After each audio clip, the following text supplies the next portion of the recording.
Amigos de Hoja de Ruta Radio, bienvenidos a una nueva edición de Otras Voces, el segmento de entrevistas de este medio digital.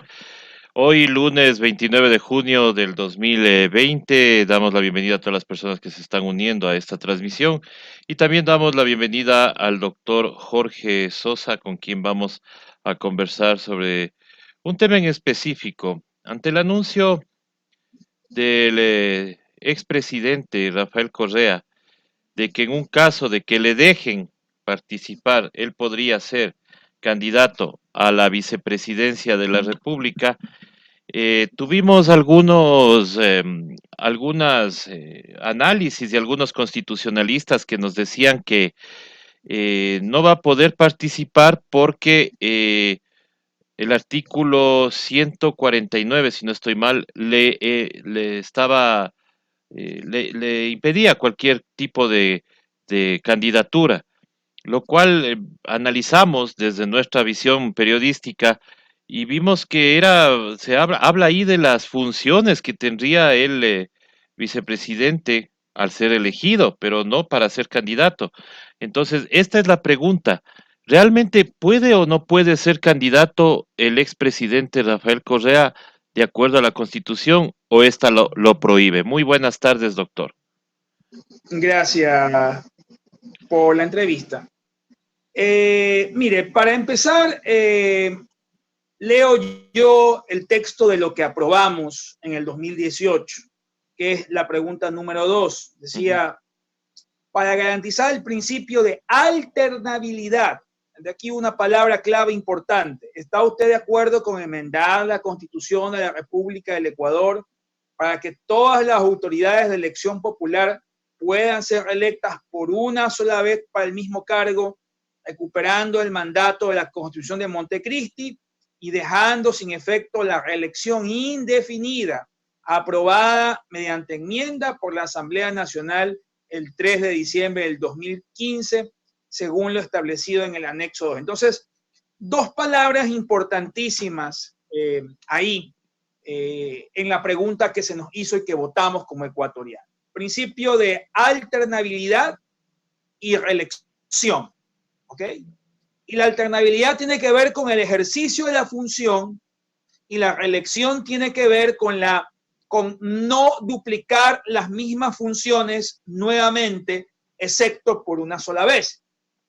Entonces, el espíritu, obviamente, de la pregunta y el texto constitucional fue votado y fue hecho para impedir que una autoridad pueda duplicar o pueda volver a realizar las mismas funciones más de una vez, así, en la reelección. Es el tema de la alternabilidad.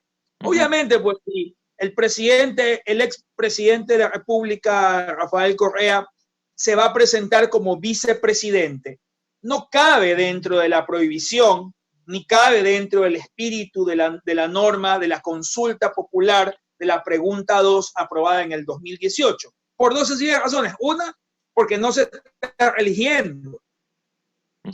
No hay una elección porque no está, obviamente, presentándose para ser presidente de la República. Y dos, por el propio principio de alternabilidad, en base a esa alternabilidad, poder obviamente presentarse ya no como candidato a presidente, sino como candidato a vicepresidente. Es, por ejemplo, es el caso del viceprefecto, por ejemplo.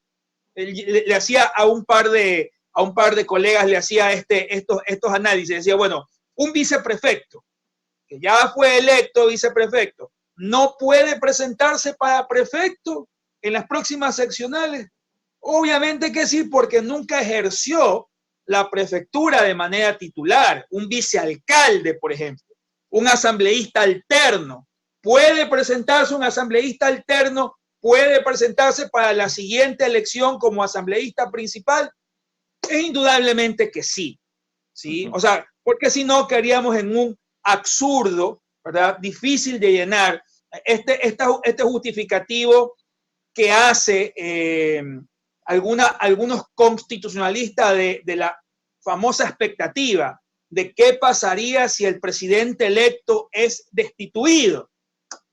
¿Qué pasaría si el presidente electo ¿sí? Llega a ser enjuiciado políticamente y tiene que subir el vicepresidente y por lo tanto tiene que cumplir las mismas funciones que el presidente y por lo tanto no podría efectivamente el vicepresidente tener o tener alguna prohibición.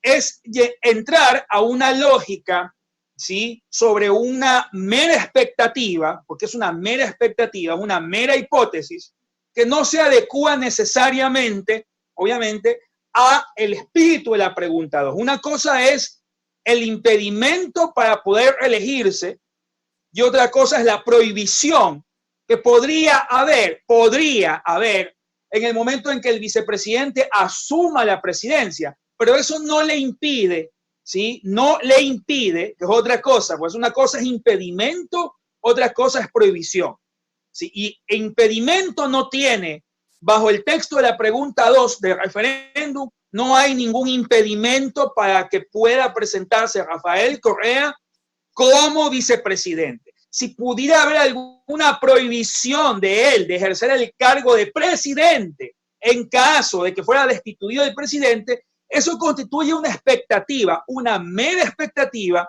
pero que siendo una hipótesis no tiene ni se relaciona, obviamente, con el impedimento electoral, ¿sí? De poder él, Rafael Correa Delgado, presentarse, obviamente, como candidato a la presidencia de la República, a la vicepresidencia de la República. Pero el análisis que realizan los constitucionalistas acá, que leímos, es que efectivamente, o sea, sí, es una expectativa, pero en el caso de ganar, o sea, ¿qué pasaría? O sea, no podrá ejercer una suplencia, diríamos así, del presidente de la República, porque ya este artículo 149 le estaría prohibiendo. O sea, sí, es una expectativa, pero ¿qué pasaría en el caso de que suceda? No nos olvidemos que los vicepresidentes en realidad no tienen funciones específicas, sino que lo que pasa es que una vez que son electos presidente y vicepresidente, obviamente el presidente encarga funciones, ¿no? Puede encargarle cualquier función, puede encargarle desde el Ministerio de Inclusión Social o puede encargarle asuntos exteriores o puede encargarle asuntos de energía. Eso ya depende de la voluntad del presidente. Sin embargo, en mi criterio, ¿sí? En el momento en que el presidente, en que el vicepresidente asume temporalmente, porque, por ejemplo, el presidente se va de viaje, tampoco habría ninguna prohibición, porque la prohibición se refiere a asumir, obviamente, la tarea de presidente de manera definitiva, de manera, obviamente, que es ahí donde habría una duplicidad, obviamente, de funciones, ¿no? Que yo admito que podría en algún momento, pero para mí esa hipótesis queda restringida, queda únicamente restringida al momento en el cual exista una ausencia total del presidente de la República, que sería obviamente en caso de destitución o en caso de juicio político que termine en su destitución. Pero yo no creo que esa prohibición, que no es impedimento, esa prohibición se aplique si es que el vicepresidente asume temporalmente la presidencia porque el presidente se va de viaje o porque el presidente se enferma y durante un periodo le toca, porque tal. Y vuelvo a repetir, por ejemplo, es el mismo, son los mismos dilemas que tendría un viceprefecto, que tendría un vicealcalde, ¿sí? Que asume temporalmente, obviamente, la prefectura o que asume temporalmente la alcaldía por algún viaje, obviamente, del titular, ¿sí? ¿Estaría entonces él impedido de ser candidato a alcalde o a prefecto? En mi criterio, no, porque se trata, obviamente, de periodos cortos de tiempo, ¿sí? Se tratan de funciones temporales que en ningún momento, obviamente, se relacionarían con la duplicidad de funciones en el cargo, ¿no? Ahora, también hagamos el mismo ejercicio de expectativa. A ver, si gana, el presidente no está obligado a encargar la presidencia directamente al vicepresidente, podría hacerlo a un ministro para evitarse este problema. Y la otra es que llegando al poder, también el presidente podría solicitar un cambio, una reforma justamente a este artículo para que pueda permitirle al vicepresidente suplirle en las funciones cuando él no esté.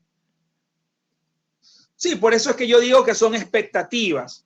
Son expectativas que en ningún momento pueden verse como un impedimento electoral.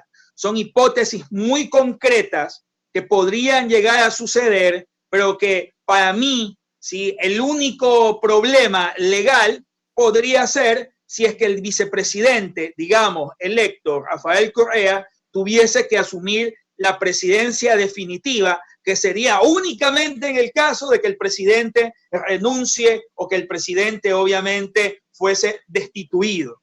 ¿Sí? Pero es una hipótesis bastante fina de hilar. ¿Sí? Se trata de una expectativa que en ningún momento puede causar un estado general de impedimento. ¿Sí? Porque en la misma expectativa la tendría, vuelvo a repetir, un viceprefecto, un vicealcalde, un asambleísta alterno, ¿sí? Que no podrían entonces, un asambleísta alterno que nunca ejerció la asamblea principal, entonces no podría volver, obviamente, no podría presentarse como asambleísta principal. Por ese concepto, ¿sí? Y en realidad, ¿sí? Aquí la pregunta 3, lo que quiere impedir es que la misma función pueda obviamente detentarse durante periodos largos de tiempo. El señor, el expresidente Rafael Correa Delgado jamás detentó, ¿sí? En ningún momento la labor de vicepresidente de la República, que es en donde obviamente para mí el análisis está clarísimo en que no existe el impedimento de él para poder presentarse como candidato. Claro, bueno, esa es una de las cosas, porque a otra, el otro asunto que están tratando de impedir es que vaya con partido político, y ahí también quiero hacerle una consulta, doctor. ¿El Contralor puede ejercer una intromisión como esta, como la que ha hecho al mandar esta solicitud de eliminar cuatro movimientos políticos y no permitirles que participen en estas elecciones, dándoles una disposición al Consejo Nacional Electoral? Él puede hacerlo constitucionalmente, porque recordemos que ya estamos en un proceso electoral ya en marcha. En primer lugar, ese informe es extemporáneo. Ya. ¿Sí? Y uno, porque intenta revertir hechos que constitucionalmente se conocen como hechos consumados desde el punto de vista constitucional. Es decir, la inscripción de estos partidos, ¿verdad? Ya causaron efectos en terceros. Es decir, ya hay derechos constituidos, políticos. ¿Sí? A mí me asombra, por ejemplo, que muchos constitucionalistas ven esto como un mero examen que hace la Contraloría de procesos internos. No, un momentito. Aquí ya hay metidos, ya se encuentran inmiscuidos derechos políticos de terceros. Porque resulta ser que Compromiso Social, por ejemplo, tiene varios prefectos, ¿verdad? Tienes varios concejales, tiene varias alcaldías. Entonces, se trata, obviamente, de que el informe de la Contraloría General del Estado, además de ser totalmente extemporáneo, porque se trata de partidos, ¿verdad?, cuya inscripción se hicieron en el 2016, 2017 y ya participaron, obviamente, en elecciones.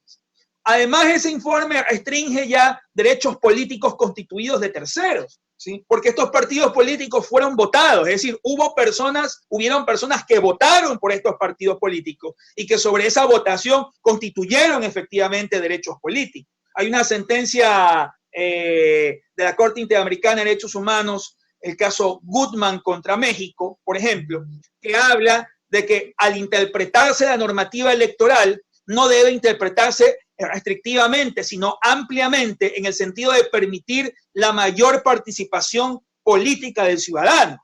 ¿Sí? Es decir, cuando ya se hayan inmiscuido derechos políticos, ¿sí?, la interpretación normal, constitucional y electoral debe ser a favor del elector, una especie de indubio pro elector. Es decir, si hay conflicto de normas, debe interpretarse para la mayor participación, es decir, que estos partidos continúen porque ya hay derechos políticos constituidos. ¿Sí? En tercer lugar, ¿sí?, la Contraloría General del Estado no tiene capacidad ni funciones de revisar firmas o requisitos de exigibilidad de inscripción de partidos políticos, porque es juez de cuentas. Digamos que aparte de ser juez de cuentas, ¿sí? Obviamente puede examinar procesos internos, porque aquí hubo una reforma en la cual eliminaron primero la capacidad de poder examinar procesos internos, procesos de gestión, y luego obviamente esta Corte Constitucional eliminó esa enmienda y le permite hacer examen de procesos de gestión, pero ¿sí? La función electoral, la competencia de la función electoral en la Constitución es privativa, es exclusiva. Hay un principio de separación de poderes pero tan marcado que incluso hasta las acciones constitucionales están prohibidas contra actos electorales. Es decir, yo no puedo presentar, por ejemplo, una acción ordinaria de protección sobre la no inscripción, obviamente, de un movimiento, sino que tengo que hacer ante el Tribunal Contencioso Electoral. Eso nos da la pauta, ¿verdad?, de que la competencia para examinar, obviamente, discusiones de índole electoral se hace privativamente entre el Consejo Nacional Electoral, sus instancias administrativas y el Tribunal Contencioso Electoral. Es por eso que yo sí creo que la Contraloría se está inmiscuyendo, hay una interferencia de funciones y de poderes, hay una interferencia de la función de control sobre una competencia privativa que es la competencia del Tribunal Contencioso Electoral y del Consejo Nacional Electoral. En este caso, la presidenta o el pleno del Consejo Nacional Electoral no deberían solicitar una sanción para el Contralor por esta inmiscusión, porque lo que estamos viendo es que se están demorando mucho. Y ayer que le preguntábamos a la presidenta del Consejo Nacional Electoral, lo que nos decía es que ellos esperarán los 30 días que le da la ley para contestarle al Contralor. Pero me parece que es mucho tiempo, pero porque, o sea, está claro que es que él se está rogando una función, ¿no? Bueno, el mecanismo por el cual podría ser sancionado el Contralor, que creo que ya ha presentado en una denuncia el día de hoy, es a través del Tribunal Contencioso Electoral. También lo puede hacer el Consejo Nacional Electoral, pedir al Tribunal Contencioso Electoral que se pronuncie como una especie de denuncia contra el Contralor, porque si la decisión debe venir desde el Tribunal Contencioso Electoral como organismo jurisdiccional. En mi criterio, sí, merecería una sanción el Contralor. Sí, aquí lo que cabe por parte del Consejo Nacional Electoral es que ellos presenten una denuncia ante el Contencioso Electoral o, como lo ha hecho ya Compromiso Social, que ha presentado también una denuncia ante el Contencioso Electoral, es el que debe examinar, obviamente, la interferencia y es el que debería, en algún momento, o en todo caso, es el que debería, obviamente, realizar o disponer de alguna sanción contra el Contralor. Esto no, si es que de una u otra manera se acepta lo que dice el Contralor, ¿qué sucedería en el país, doctor? Pues ahí ya creo que estamos en una especie de dictadura, pues, ¿no? Sí, si se restringe la participación política, imagínense.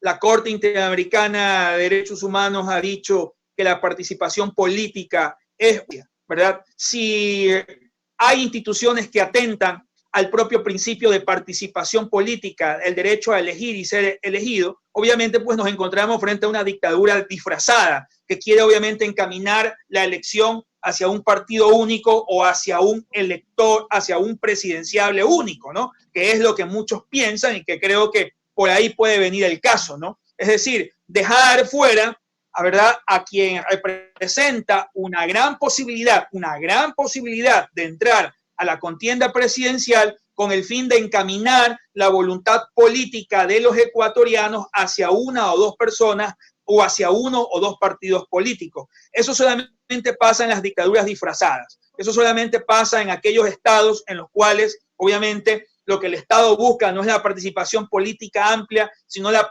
participación política selectiva. Ahí obviamente estamos hablando de otro tipo de Estado. Yo creo que también el Consejo Nacional Electoral podría presentar alguna queja ante la OEA alguna queja ante la Comisión Interamericana de Derechos Humanos, porque para mí se están conculcando derechos políticos de participación del pueblo ecuatoriano. Vuelvo a repetir, si el Contralor está interfiriendo, está contaminando, está afectando derechos políticos constituidos ya de los votantes, de quienes votaron de alguna manera u otra a estos partidos políticos, especialmente en el tema de compromiso social.